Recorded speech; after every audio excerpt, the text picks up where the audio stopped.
요한계시록 2장 12절 이하의 말씀입니다. 요한계시록 2장 12절부터 17절까지입니다.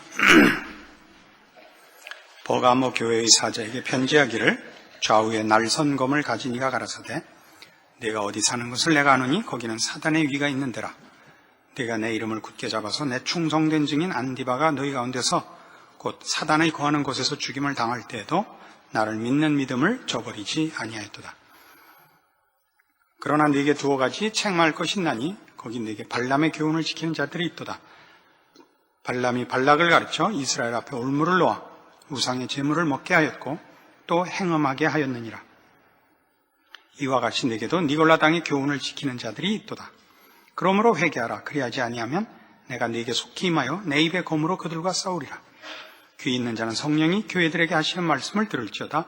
이기는 그에게는 내가 감추었던 만나를 주고 또 흰 돌을 줄 터인데 그 돌 위에 새 이름을 기록한 것이 있나니 받는 자밖에는 그 이름을 알 사람이 없느니라. 세 번째 교회, 버가모 교회입니다. 이 버가모 교회에 편지를 보내신 예수님께서는 좌우에 날선검을 가진이라고 자신을 소개하고 그 버가모 교회가 처한 형편을 네가 어디 사는 것을 내가 아노니 거기는 사단의 위가 있는 데라 이렇게 여기 설명하고 있습니다. 이 버가모라는 도시는 아주 가파른 언덕 위에 세워진 도시였습니다. 그리고 그 위에 여러 신전들을 가지고 있었는데 기록에 의하면 6개의 그리스 신전 또 애굽 태양의 신전까지 있었고 그렇게 여러 신전이 거기 세워져 있었는데 특별히 제우스 신을 위한 신전이 가장 높은 지역에 있고 버가모라는 이 도시는 그 제우스 신을 자기네 그 도시의 수호신으로 섬기고 있었습니다. 당시 로마는 그리스의 정신 문화를 그대로 이어받았고 그래서 이름을 조금씩 바꿨을 뿐이지, 그러니까 헬라어에서 로마자로 바꾼 거죠. 그리스 신들을 다 자신들의 신으로 섬기곤 했습니다. 그래서 그 모양 자체가 이 높은 절벽 위에 무슨 큰 의자에 거기 이렇게 제우스를 위한 신전이 있고 또 여러 신전들이 물론 그 도시에 많이 있습니다만 그것을 여기서 말하는 바와 같이 사단의 위가 있는 데라 라고 표현한 것은 내용으로도 그렇지만 겉모습에 있어서도 또 당시 그 버가모라는 도시의 사회적 풍습에서도 이런 우상을 섬기며 그 우상을 섬기는 정신에 아주 그 골수까지 물들어 있는 형편에 있었던 것을 말해줍니다. 그래서 이 버가모 교회에 보내는 편지는 좌우에 날선검을 가진 이로 묘사되는 것입니다. 왜냐하면 로마는 그 힘으로 그 나라를 유지하고 전 세계에 군림하고 있었기 때문에 검을 최고의 상징으로, 최고의 권위의 상징으로 여겼습니다. 로마는. 그래서 한 지방을 다스리는 총독들은 생사 여탈권이 그에게 있었고 그 생사 여탈권을 가지고 있는 그 총독의 권위를 검의 법이라고 불렀다고 합니다. 검의 법. 검이라는 것이 로마를 상징하는 하나의 그 대표되는 것이었습니다. 그래서 예수님께서 좌우에 날선검이라고 당신을 좌우의 날선검을 가진 이라고 소개함으로써 진정한 권위와 진정한 심판권이 누구에게 있는가를 서두에 밝히시고 버가모 교회에 이제 말씀을 하시는 것입니다. 어떤 칭찬이 있었느냐 하면 13절에 있는 바와 같이 내 이름을 굳게 잡았다 하는 것이죠. 주님을 충실하게 의지했고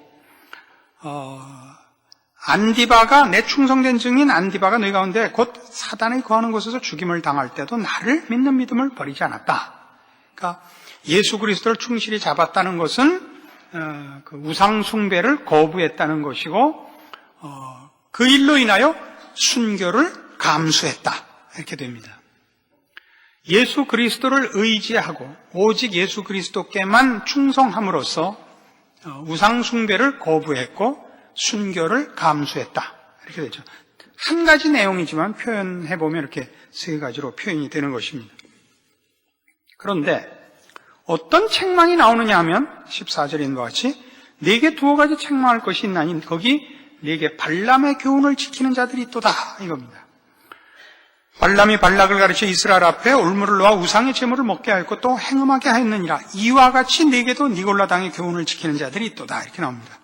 소리 앞서 에베소 교회 편지에서도 확인한 바와 같이 이 발람의 교훈은 니골라 당의 행위와 둘이 일맥상통하는 동질의 내용을 말합니다.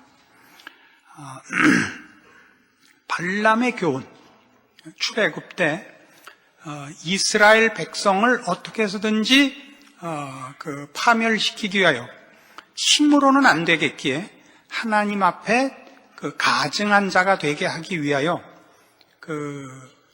발락이 발람 선지자를 시켜서 이스라엘을 저주케 하려 했으나 하나님이 그를 듣지 아니하시고 저주하러 올라가서는 축복을 하고 내려오고 또 저주하러 올라가서는 축복을 하고 내려오고 발락이 발람 보고 왜 넌 내 말을 안 듣느냐 그러니까 나도 그렇게 말하고 싶지만 하나님이 허락지 않으시는데 어떡할 것이냐 그 대신 이제 그 발락이 약속한 상금은 받고 싶고 그래서 발람이 발락에게 가르쳐 준 게 뭐냐면 이제 이방 여인들과 섞이게 하는 그래서 우상을 섬기는 일로 저들을 타락시키는 그런 꾀를 내어줬죠. 민수기 25장에 있습니다.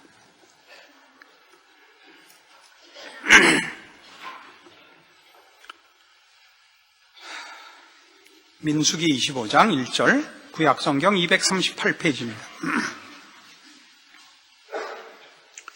이스라엘이 시딤에 머물러 있더니 그 백성이 모압 여자들과 음행하기를 시작하니라. 그 여자들이 그 신들에게 제사할 때 백성을 청하며 백성이 먹고 그들의 신들에게 절함으로 이스라엘이 바알 부올에게 부속된지라.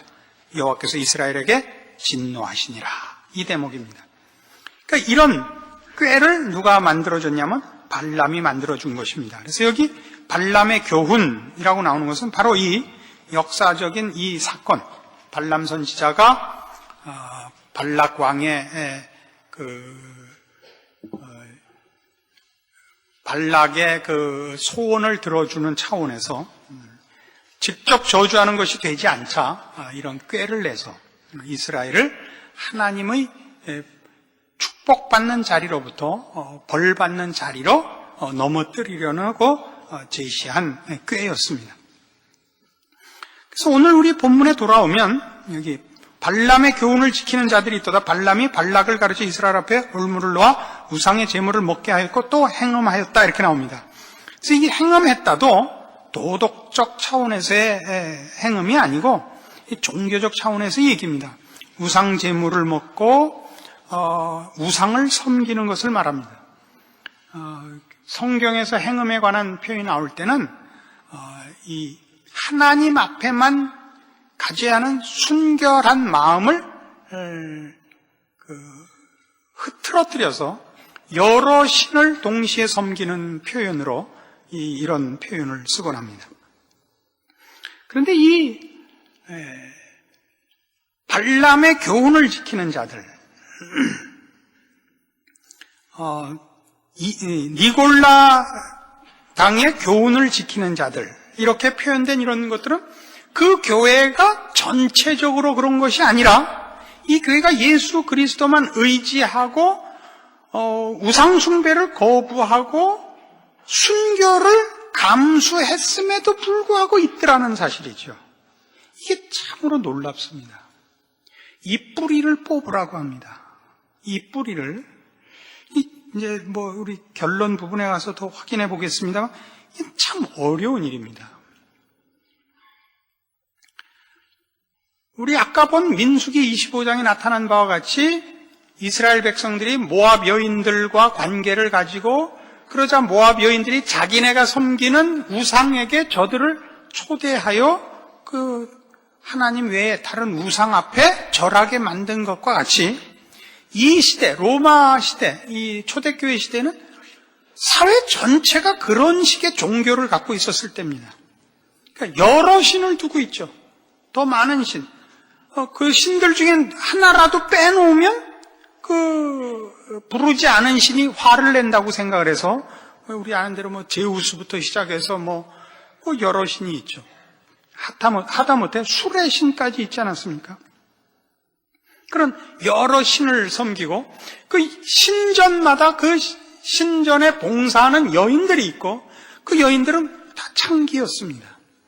그래서 그 신을 섬기는 것이 그 신에게 바쳐진 제물을 먹는 거로만 그 신을 섬긴다는 표현이 되는 게 아니라 그 신을 모시고 말하자면 봉사하는 그 신전에 소속된 여인들과 관계를 맺는 것으로 그 신을 섬기고 그 신으로부터 어떤 복을 받는 것으로 이해된 것이 그리스로부터 출발한 그리고 로마 시대에 활짝 꽃핀 이 우상 숭배요 행음하는 것입니다.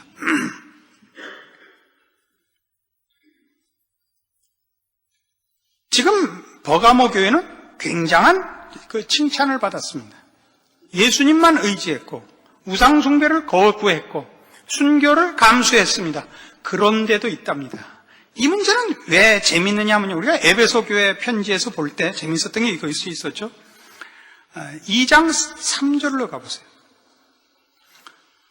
또 네가 참고 내 이름을 위하여 견디고 게으르지 아니한 것을 아노라. 그러나 너를 책망할 것이 있나니 너의 처음 사랑을 버렸느니라가 있었죠. 그때 우리가 뭘 확인했어요? 큰 싸움하다 작은 거 놓치는, 아니 외형적인 싸움을 하다 내용을 놓치는 일이 생겼다라는 걸 확인하지 않았어요? 교리를 지키고 고백을 지키다가 뭘 놓치는? 사랑을 놓쳤다고요. 지금 버가모 교회에 보낸 편지도 마찬가지입니다. 큰 싸움을 이기고 작은 싸움을 집니다. 그런데 모든 실패는, 사탄이 하는 일은 우리가 느끼지 않는, 우리가 심각하게 생각하지 않는 대로부터 우리를 갉아먹기 시작한다는 사실입니다. 버가모 교회는 큰 싸움에서 이긴 것 같습니다. 그러니까 교회라는 이름으로 말하자면 그 시대의 모든 우상숭배와 행음하는 일들에 대해 거부했고 이 교회가 우상숭배와 맞싸웠던 것 같습니다. 이 큰 싸움은 이겼는데 사소한 싸움에서, 그러니까 아마 개개인들은 나가서 신앙을 지키는 일과 그 사회에서 사는 일들에 대해서 적당히 섞어서 살았던 것으로 추정이 됩니다. 이거 오늘날 우리들의 신앙 모습하고 너무나 비슷해요. 요즘 어느 교회든지 무슨 특별한 집회를 하거나, 열심 있는 기도회를 하거나 해서, 신문에다, 기독교 신문 같은 데 이렇게 사진 낸 거 보면, 이렇게 조용히 앉아서 기도하는 모습은 하나도 없고, 다 손들고 지랄을 떨면서 기도하는 사진으로 나와 있죠. 그러니까 기도는 열심을 있는 대로 다 떠는데, 나가서는, 지금 한국교회 신자들은 나가서는 신자로서의 개개인의 책임을 전혀 안 하고 있거든요. 이게 지금 버가모 교회에 대한 예수님의 꾸중이에요. 그리고 오늘 우리한테 재현되고 있는 일이라고요. 명분과 형태에서는 우리가 다 이기고 있습니다. 그런데 각 각자가 실제로 예수 그리스도만 의지하고 세상을 외면하고, 아니 세상과 싸우면서 제대로 살고 있느냐라고 물으면 이 부분에 대해서 우리가 자신이 없다니까요. 우리는 아주 사소한 것에서 이미 세상과 타협하곤 합니다. 우리나라 사람들이 그 법적 그 질서 개념이 좀 없어서 그렇기도 하겠죠. 굉장히 두리뭉술한 민족이니까요. 이 횡단보도를 건널 때 금 안까지 들어가서 이렇게 건너는 사람은 별로 없죠. 이렇게 사선으로 건너잖아요, 보통. 그죠? 그러면 이 횡단보도 표시보다 밖에서 출발해서 가로질러서 저쪽을 또 이렇게 비껴서 가죠. 그건 뭐 우린 뭐라 그러지 않습니다.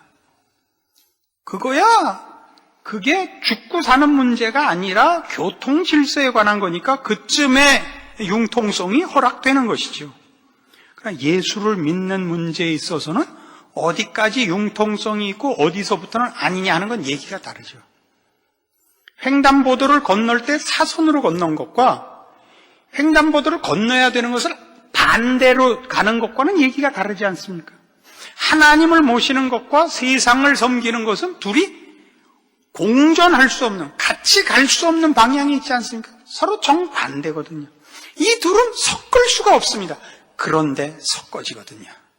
섞이거든요. 이게 무섭습니다.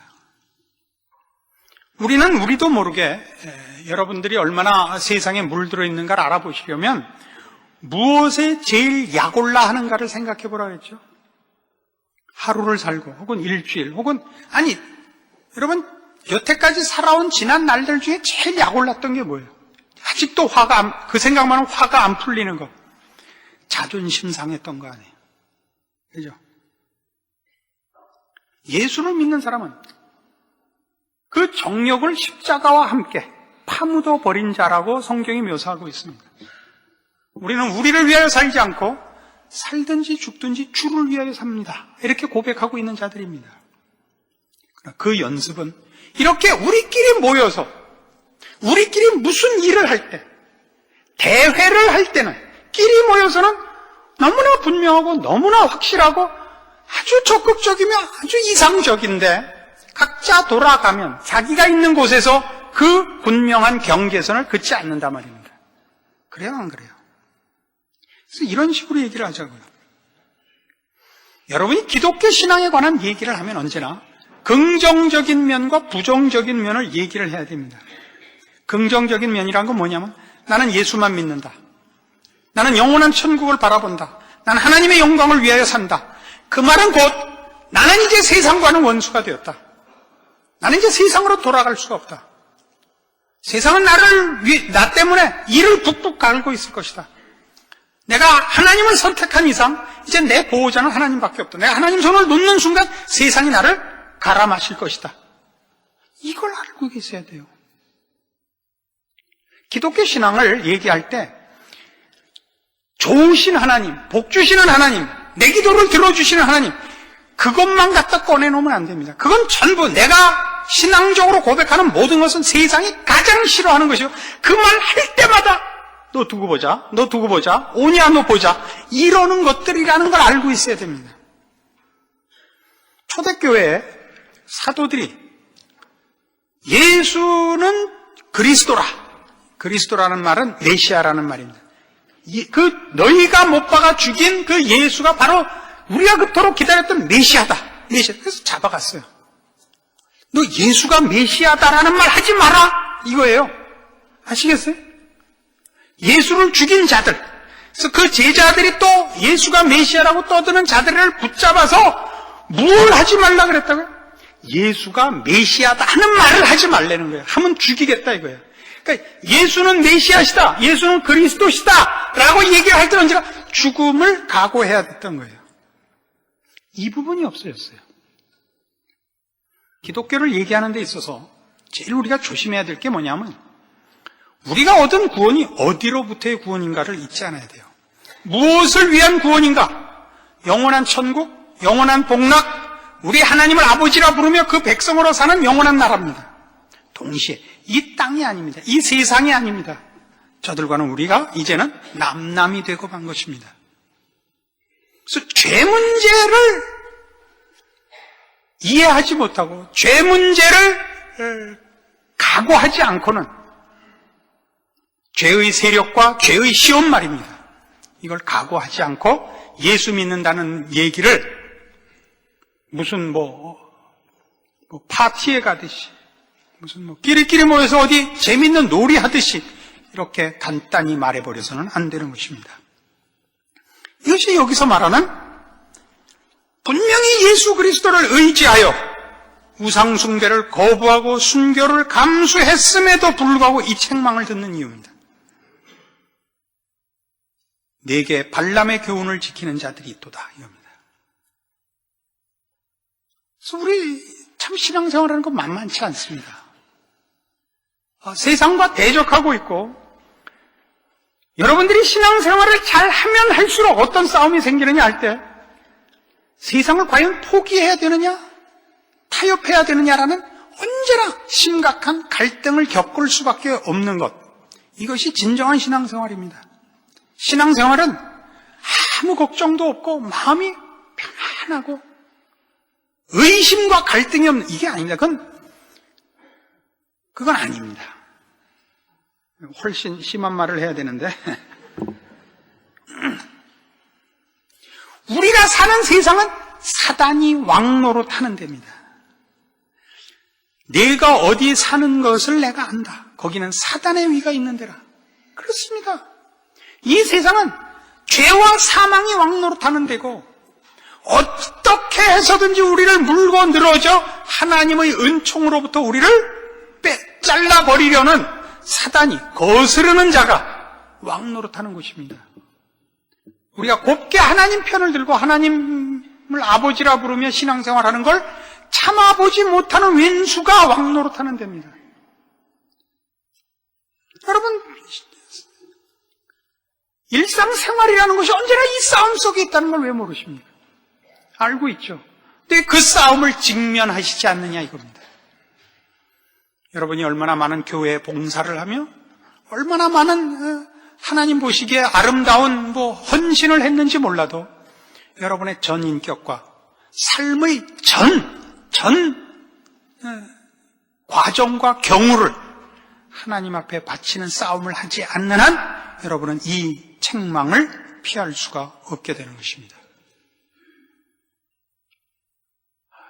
이 계시록을 하면서 우리가 관심을 가져야 되는 것은 이 3장까지가 훨씬 중요한 겁니다. 4장부터는 사실은 몰라도 됩니다. 여러분들은 말세가 어떻게 될지는 크게만 알면 됩니다. 하나님이 모든 죄악된 세상에 하나님 원수된 자들을 심판하시고 다 불못에 집어넣고 우리를 위하여 준비한 천국에 우리 모두를 영접하사 영원한 생명과 영원한 복락을 누리게 하신다. 이것만 알면 돼요. 그래서 애들이 쓸데없는 질문을 하면 부모가 뭐라 그래요? 쓸데없는 생각하지 않고 공부나 해. 그 어른이 되면 다 저절로 알게 돼. 그렇게 애들을 가르칩니다. 애들이 쓸데없는 얘기하면 말이죠. 그때 알 필요 없는 질문을 하면 성도들이 훨씬 초점을 둬야 되는 건 이쪽 서신서들에 7교회에 보낸 편지라고요. 왜? 이건 우리에게 한 얘기니까요. 여기 나오는 7교회들이 받은 책망들은 너무나 중요한 것들입니다. 어느 시대, 어느 교회나 일어나는 대표적인 신앙상의 걸림돌들입니다. 오늘 이 버가모 교회가 특별히 그렇습니다. 명분과 형태에서 승리하고 실제 생활에서 실패하고 타협하고 살고 있는 이중적인 신앙에 대해 이거보다 더 잘 꾸준하고 드러내고 확인시키는 서신도 없을 것입니다. 16절 보세요. 그러므로 회개하라. 그리하지 아니면 내가 네게 속히 임하여 내 입의 검으로 그들과 싸우리라. 이겁니다. 하나님께서 직접 내려오셔서 싸우는 대상은 심판받을 자들밖에 없습니다. 하나님께서 그의 성도들을 위하여 성도들을 대상으로 해서 싸우지는 않습니다. 그렇죠? 여기는 너희가 아니고 그들, 이렇게 됨으로써 전체는 아닌 것으로 표현이 되어서 참 다행입니다. 이 그들 속에 끼지 말기를 바랍니다. 17절에 귀 있는 자는 성령이 교회들에게 하시는 말씀을 들을지어다. 이게는 그에게는 내가 감추었던 만나를 주고 또 흰 돌을 줄 터인데 그 돌 위에 새 이름을 기록한 것이 있나니 받는 자밖에는 그 이름을 알 사람이 없다. 이렇게 합니다. 이 감추었던 만나라는 것은 우리 출애굽 때 이스라엘 백성들이 만나를 먹고 그다음에 가나안 땅에 들어가자 만나가 그쳤죠. 그 역사적 사건을 배경으로 두고 하는 말씀입니다. 영원한 나라에서 먹을 양식. 이 세상에서는 얻을 수 없는 것이라는 개념.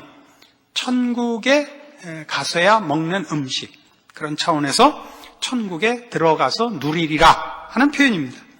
그건 어렵지 않은데 흰 돌을 줄 터인데 그 돌 위에 새 이름을 기록한 것이 있는데 받는 자밖에는 그 이름을 알 사람이 없다. 이건 조금 논란의 여지가 있습니다. 어떤 논란의 여지가 있냐면 이 7교회 보낸 편지들의 마지막 상급들이 표현이 다른 것 때문에 각각 무슨 특별한 사람에게 주는 상으로 오해하는 논란의 소지가 있는 것입니다. 그렇지 않고 동일한 복들, 하나님의 자녀들이면 누구나 받는 영원한 복들에 대한 다른 식 표현입니다. 여기 있는 흰 돌이라는 것은